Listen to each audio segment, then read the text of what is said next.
What's going on, you guys? Petplatypus here, and today I'm bringing you guys a review of Slam Dunk Volume 3. Before we get into the review, I just want to remind you guys that I'm doing a 100 subscriber Q&A video. If you have a question that you would like to see answered, or a few questions that you would like to see answered, post them in the comment section below, and I will get to them in the video. I've already got a couple of questions submitted. That's awesome. Could use a few more. So, yeah, that would be awesome if you feel inclined to do so. It could be about anime, manga, movies, TV, music, cartoons, real life shit. Doesn't really matter. And ask as many as you want if you want to ask any at all, and I'll get to them in the video, like I said. So, on to the review. So, Volume 3 of Slam Dunk, chapters 19 through 26, I believe. Once again, like Volume 2, I read these through Scanlation, so if there's some translation issues compared to the official release, if I get something wrong, that's probably why, so just a heads up. But there's really not much to say. It's actually pretty simple, so I don't know if I'll get anything wrong, but here we go. Sakuragi learns how to do a layup, and they have a practice game. We get hyped up for the, we get hyped for the practice game. Like, there's this Sendo guy.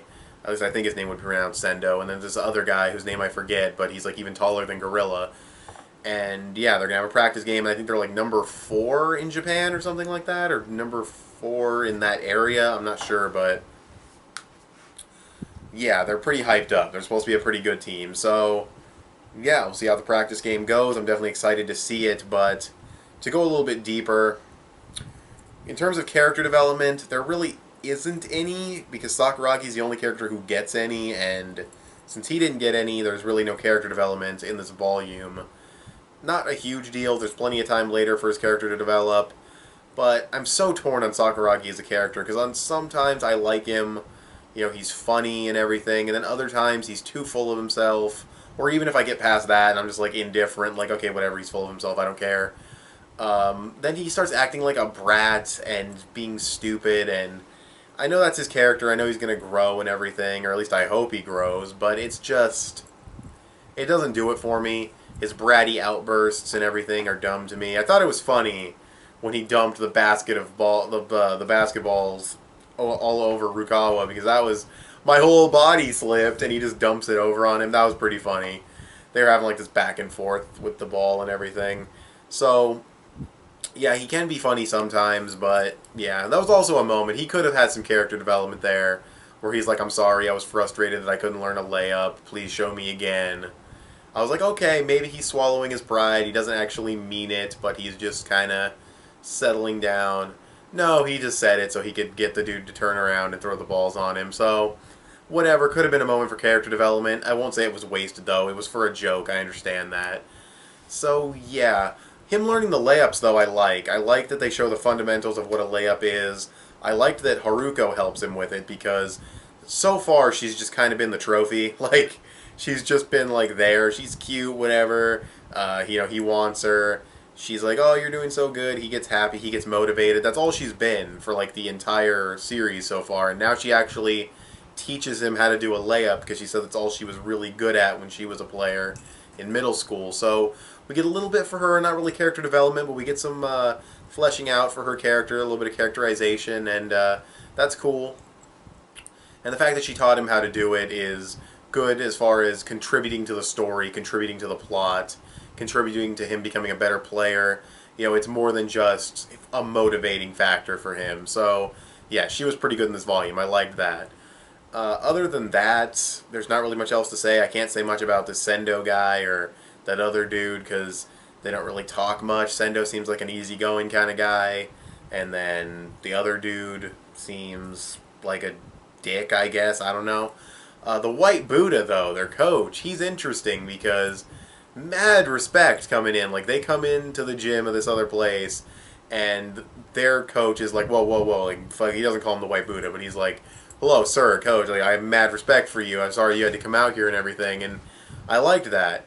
I like seeing this because he's just kind of there. He's just kind of jolly and just kind of happy. And he says, oh, whatever. He doesn't talk much. But it'll be cool to see him coach them in this game. At least I'm assuming he's going to coach them. And it'll just be cool to see more about him, because he just interests me for some reason. I like his vibe, and he's just an interesting character. So hopefully we get more of him. If not in the near future, later down the road. But yeah, there's really not else anything to say. There was like Sakuragi and that one guy from the high school, and he's like, I'm gonna be the next captain, and I beat Gorilla and all that shit, and I'm better than Rugawa. Whatever. He's kind of hyped himself up by. I mean, he didn't lie. He did beat Gorilla, but he didn't explain the exact context of it. So, I mean, I don't know. That could go somewhere, but I don't think so. And they're calling him the secret weapon. I don't know if that was just to make him feel better.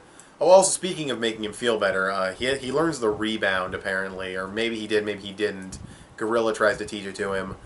Well, I'll see. I'm interested to see if he learned it. They hyped it up as like this thing where it's like if you can control the rebound, you can control the game. I don't know if that's like something he said just to make Sakuragi feel better about learning it, or if that's true because I'm a basketball noob, so fuck, I have no idea if that's something if that's a thing, or if he just said that to make him feel better. Again, I don't know, but definitely interested to see what happens. Definitely interested to see how the game plays out. It's just a practice game, but hopefully it's still pretty cool and pretty entertaining.